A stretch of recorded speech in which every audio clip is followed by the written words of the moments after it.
అందరికీ నమస్కారములు. ఈ రోజుల్లో అందరూ ఆనందంగా జీవించాలనేటువంటి కోరిక ప్రతి ఒక్క మనిషికి ఉంటుంది. అయినా ఆనందంగా జీవించగలుగుతున్నారా అంటే లేదు. ఏదో ఒక సమస్య, అది ఇంట్లో సమస్య కావచ్చు, ఒక విధంగా ఆరోగ్య సమస్య కావచ్చు, ఇంకా ఏదైనా ఫైనాన్షియల్ సమస్య కావచ్చు. కానీ ఒక విషయం ఏంటంటే,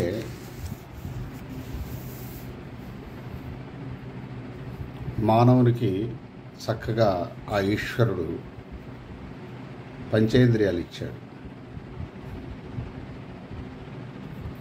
మిగతా జీవరాశులకు లేవా అంటే లేవు. మిగతా కొన్ని ఉన్నాయి, కానీ అన్ని రకాల ఏది అవి రుచి, ఇంకోటి కావాలా, ఇంకోటి కోరికలే ఉండవు, దానికి పరిచింతనే ఉండదు. తనకు ఓన్లీ ఆ పక్షులకు కానీ జంతువులకు కానీ ఏదో సంపాదించి పెట్టాలనేది ఏమి ఉండదు. ఆకలి తీర్చుకోవడం ఒకటే దాంట్లోకి తెలుసు. మనిషికి ఏంటంటే అన్ని రకాల చింతలు ఎక్కువగా చేస్తూ ఉంటాడు. మామూలుగా ఒక్కడుగా ఉన్న తర్వాత గృహస్థాశ్రమంలో ప్రవేశించిన ఏదో విధమైన సమస్య. ఈ సమస్యల నుంచి దూరం కావాలా అని తపిస్తూ ఉంటాడు. కానీ సమస్యలు అనేటువంటివి జీవితాంతము మన వెంబడి ఉండేటివి. అవంత తొందరగా అయిపోవు. అందుకని ఎక్కువగా దాని గురించి విచారించి పరచింతన పెట్టుకొని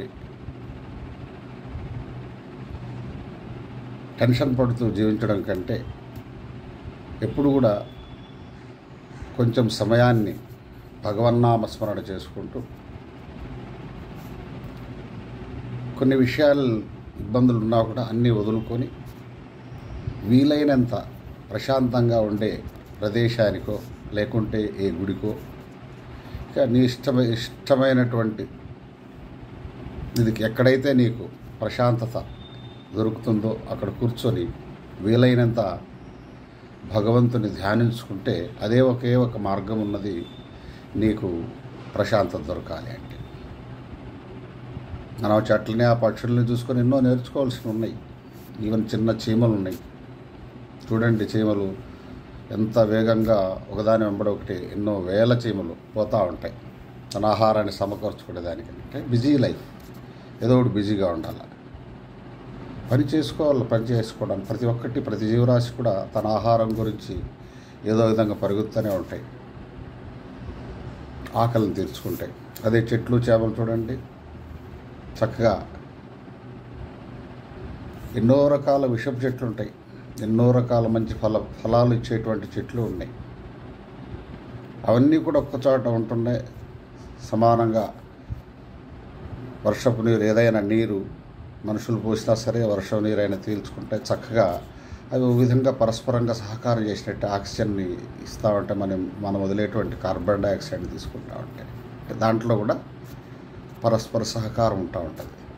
అదే ఆవులు చూడండి, గేదెలు చూడండి, ఇంకోటి చూడండి, అవి కూడా మనకు మానవునికి ఉపయోగపడే ఏదో ఒకటి సహకారం చేస్తూనే ఉంటాయి. దానివల్ల మనం జీవిస్తూనే ఉన్నాం. కానీ మానవుడు మాత్రం ఎవరికొరు సహాయం చేసుకునేటువంటి విధానంలో చాలా తప్పు చేస్తాం. పరస్పర సహాయం, పరుల గురించి ఏదో ఒకటి చేయాలా, మనం ఏదో ఒకటి చేయాలా, మనం మంచిగా ఉండాలి, 10 మంది ఆనందంగా ఉండాలనేటువంటి ఆలోచన చాలా తక్కువ మందికి వస్తుంది. అది ఎందుకో అర్థం కావట్లేదు ఆ ఈశ్వరుడికి దగ్గర. అందుకే నేను చెప్పేది ఏంటంటే, సమయం దొరికినప్పుడు భగవన్నామస్మరణ చేసుకున్నట్టయితే తన ఇష్టదైవం ఎవరైనా కావచ్చు, ఏ కులపు వాడైనా కావచ్చు, ప్రశాంతంగా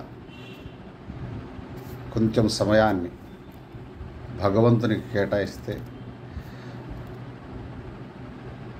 మిగిలిన సమయం అంతా కూడా నీ పనుల్లో నువ్వు చేసుకుంటా పోవచ్చు. అప్పుడు నీకు ఆటోమేటిక్గా ఎప్పుడైతే నువ్వు భగవన్నామస్మరణ చేసుకుంటావో, భగవంతుని తలుచుకుంటూ కొంత సమయాన్ని కేటాయిస్తావో, అప్పుడు ఆటోమేటిక్గా నీకు ప్రశాంతత దొరుకుతుంది.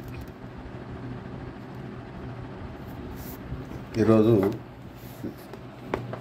చాలా సంవత్సరాల నుంచి అనుకుంటున్నాను, వేమన శతకాన్ని చదివి వినిపిద్దాం అనేటువంటి ఉద్దేశంతో ఈరోజు మొట్టమొదటిగా వేమన శతకాన్ని వినిపిద్దామని అనుకుంటున్నాం. విని ధరించండి.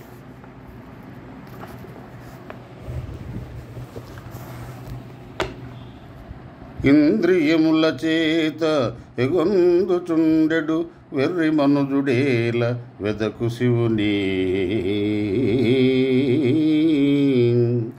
ఇంద్రియముల రోసి ఈశుని చూడుడి విశ్వదాభిరామ వినురవేమా.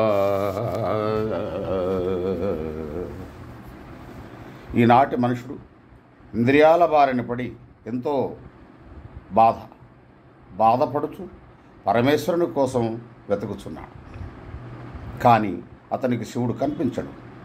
అతడు ఇంద్రియ లోలత్వం వదిలేస్తేనే శివుని దర్శనం కాగలదు. కాబట్టి ఇంద్రియ సుఖాలను ఏవగించుకుంటేనే తప్ప ఈశ్వరుని దర్శనం కాదని వేమన యొక్క భావం. తల్లికెదురుకొనుట, తండ్రికెదురుకొనుట, అన్నకెదురుకొనుట అరయ మూడు పాతకములు నెరిగి వర్తింగవలె విశ్వదాభిరామ వినురవేమా. తల్లి మాటను వినకపోవడం చాలా గొప్ప తప్పది. తండ్రికి ఎదురు తిరగటం, ఇవన్నీ చూస్తూనే ఉన్నాం.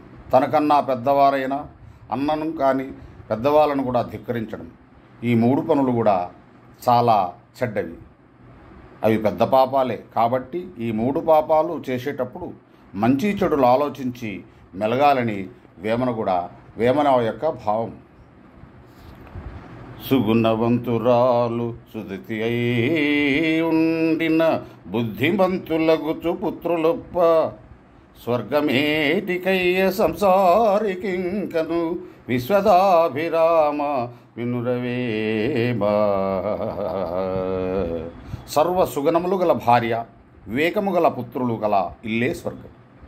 మంచి భార్య, మంచి పుత్రులు ఎవరికైతే ఉంటారో దానికంటే స్వర్గం ఇంకోటి లేదని చెప్తున్నాడు అనమాట. సంసారి అయిన మనుష్యునకు ఇలాంటి స్వర్గమే చాలును, వేరే స్వర్గము అక్కరలేదని భావం. సత్యవంతుల ఎడ సరసమాడగరాదు, సత్యవంతుల ఎడ సరసమాడగరాదు, పేదవారితోడ బెనగరాదు. కలిమి కలుగువారు వెలియనే హృదయ విశ్వదాభిరామ వినురవేమా. అన్ని సమయములందును సత్యము పలుకు వారితో నవ్వులాటకైనా అబద్ధాలు ఆడకూడదు. ఎవరైతే సత్యం చెప్తూ ఉంటారో, నిజాలు చెప్తూ ఉంటారో వాళ్ళ ఎదుట మనం అబద్ధాలు అనేటువంటివి ఆడకూడదు అని చెప్తున్నాడు.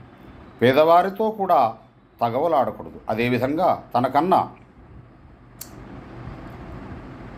మించి ఉన్న ధనవంతులతో ఎప్పుడు స్నేహము చేయకూడదు అని వేమన అభిప్రాయపడుతున్నాడు.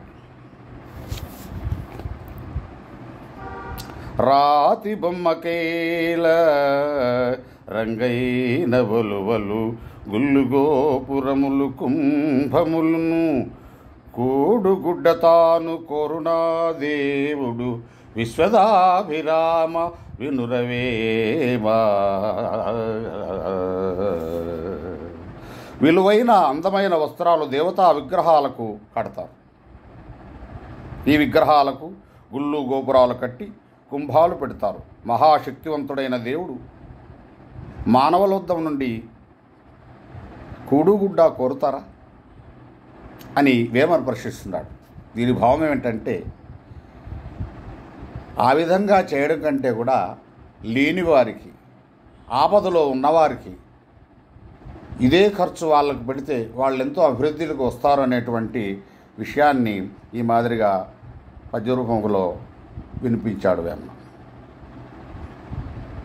మృగమదంబున చూడ మీద నల్లగనుండు పరిఢవిల్లువాని పరిమళంబు గురువులైన వారి గుణములిట్లుండురా విశ్వదాభిరామ వినురవేమా.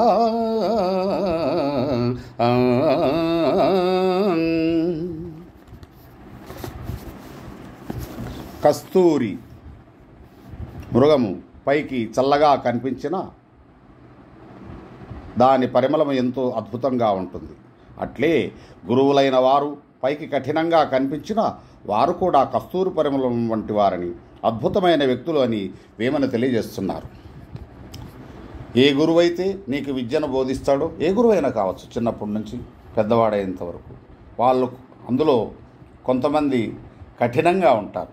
కఠినంగా ఉండేటువంటి గురువుల్లో వాళ్ళకు ఏ కల్మషం లేదు, నీకు సరిగా విద్యాభ్యాసం చేస్తారని దీని యొక్క ఉద్దేశ్యము. మంచివారు లేరు మహిమీద వెతకినా, దుష్టలెందురైన కలరు భువిని, పసిడి లేదు కాని వెంట లేదయా విశ్వదాభిరామ వినురవేమా.